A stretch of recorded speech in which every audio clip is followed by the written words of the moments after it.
Ruby Claire. And I'm Susie Potter. And this is The The Love Love Allegiance. So today we'll be talking about a big choice point coming up in November, and that is the Trump and Hillary election. We're going to be talking about it from our perspective, which will consist of the socio-political perspective and also The archetypal and psychological and spiritual perspective.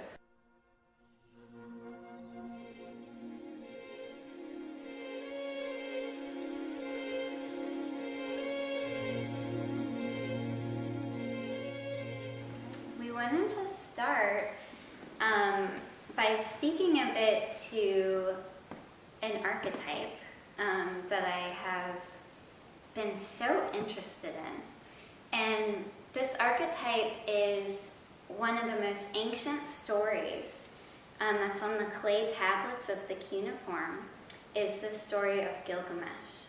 And that story is, from ancient Sumeria.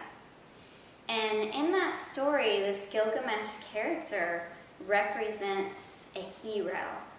But he represents a hero from a dominating and invading position. Where in the story he's chopping down a whole forest to build his kingdom. And he's leaving no woman to her husband and no daughter to her family, which is basically speaking to raping and sexual assault. And in that story, he's put on this pedestal of this hero that's actually, pretty violent. And it set the stage for this mentality of being a man is, being a violence object, which is not what being a man is all about. And not only has it set the stage for what being a man means, but it's also worked its way into our systems. What Bell Hooks calls the imperialist, capitalist, white supremacist patriarchy, which is an interweaving of systems of oppression that are currently running the planet and have dominated and invaded this planet to the point to where we are now. So this archetype, I've noticed, Donald Trump very much represents this old, outdated archetype of Gilgamesh, this dominator, invader character. And we're currently facing that. It's funny because I had a conversation with a relative of mine. And it was interesting. I asked her, what do you think about Hillary, right, as our president? And her response was, I don't think a woman is fit to run this country. And it was just such a blatant example of internalized oppression. Again, another example of dismissing a woman in power. And when we look at Hillary, we may not see the epitome of femininity, right? Why is that? So again, she's representing how women in this country have to play the man's game, right? We can't be too sexual, we can't be too strong, we have to appease, right, the sensitivity of male privilege in order to get ahead. And even so, we don't have equal pay. So that is just a reality. It's the collective really setting up on this world stage, as Ruby puts it, these issues that have been with us for a very long time, and giving us the opportunity to talk about them. And here we are, right? So from the internalized dominance point of view. So I am privileged in many ways. I'm a white, cisgender, heterosexual woman. So I wanted to speak a bit to how internalized dominance can inform your decision. Something I've noticed a lot in the progressive communities amongst other white people, that have like higher socioeconomic status, is this attitude of, I'm either not going to vote at all this election. It's not in alignment with my integrity. I don't trust Hillary. I don't trust Trump. I'm just not voting. Or I'm going to vote third party. So the thing about that is, if you're a white, pretty high socioeconomic status, cisgender, heterosexual, you don't really feel that threatened if Trump were president. You're kind of like, I don't really hear him attacking white people on stage or, me as a heterosexual person. And you don't, think that in obvious ways, but it's to the point that you don't even really see it. And in not seeing that, you make a decision for your own integrity not to vote for either of them. But the thing is, it's not taking into consideration all of the people in the United States whose basic sense of safety and sense of family being safe is going to be majorly threatened for Trump being president. So your vote should not just be coming from you, from this is my integrity, so I'm just not voting this year. It should come from, you know what? I want to protect my brothers and sisters and people who don't identify on the gender binary, and put in a vote that'll keep the community more likely safe. And I get it. It's hard to trust politicians, whoever they are. I mean, that's just a basic thing. If you walk up to any person on the street and say, do you trust politicians? Everyone's gonna say no. Pretty much every politician has secrets. And that's just how it is.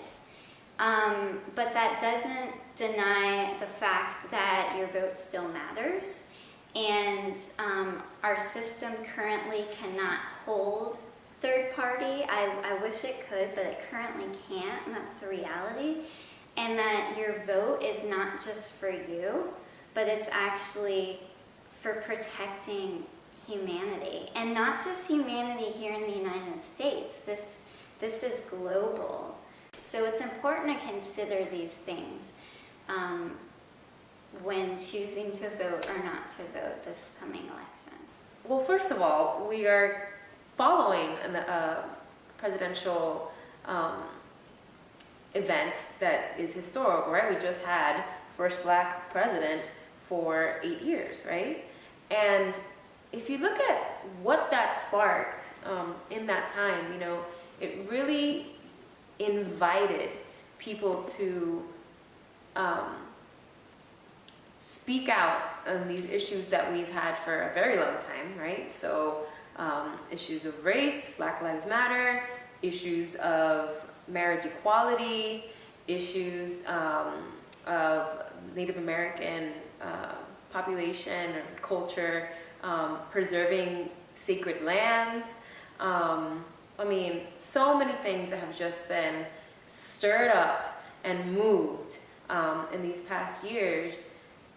And, we cannot deny that part of what triggered that is the fact that having a black president for the first time gave people that permission to take those blinders off and have the courage from an internalized oppression point of view, to speak up, right? To finally voice that voice that has been oppressed for so long and is still oppressed, okay?